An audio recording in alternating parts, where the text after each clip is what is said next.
seen Geometry Wars Dimensions. Yeah. You love the series.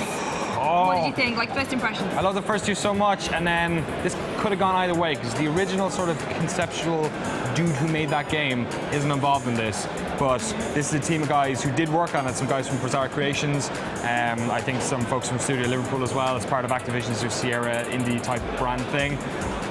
It's first 5 minutes I was super bummed because it's not really Geometry Wars, but it is kind of still Geometry Wars. So basically, in lieu of it being a kind of 5-level game where you are leaderboard hunting each other over and over again, this is a game that straight up has a campaign, a multiplayer co-op thing, and a competitive multiplayer aspect as well. Now, we only got to see the campaign aspect of it, but what essentially that was 50 levels in a linear structure, some of which were boss levels, where you are fighting waves, much like in the original Geometry Wars and Retro Evolved. But instead of there being on a 2D plane, it's just kind of like 3D things, like in Mario Galaxy, I guess. So we saw the one that looked like a cylinder, and as you're moving around it, like the camera is panning along with you. Similar enemies, it looks and sounds almost identical to the old games, but ultimately you are playing a single-player game, so you're fighting the game, whereas before it felt like you were fighting your mates on the leaderboards. The one thing, once I started asking them about the fact that the leaderboard hunt seems to be a secondary thing, they kind of talked a little bit more about it, and it eased my concerns a bit. So the sort of overview map has got a bunch of these levels in a row.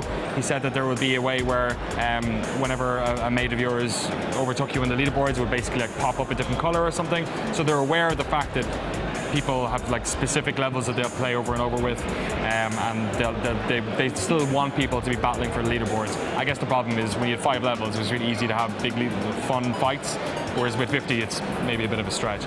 The other thing that I asked as well that I was happy about was that stuff like passive mode, like the endless mode that they had in there, which was essentially the crux of Geometry Wars 2.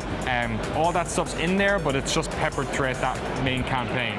Of all the 50 levels? Yeah, it's like the first one, first couple will be normal, and they're, sort of easy enough levels, and then they're going to pepper those ones in there. So it's kind of like they had this great little game, and they've had to like stretch it to cover what Activision want to, it's just ticking loads of boxes in a way that Geometry Wars didn't have to, but the gentlemen, the 2 guys we talked to, at least on that team who were making it, seem to have history with the franchise. They seem to get why people liked it.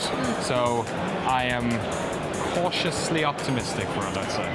And I suppose another thing is it's going to be multi-platform. Yes, of course. It's coming out PlayStation 4, Xbox One, Xbox 360, PlayStation 3, and PC all this year. And I asked them if they were going to have leaderboards stretching across all the platforms.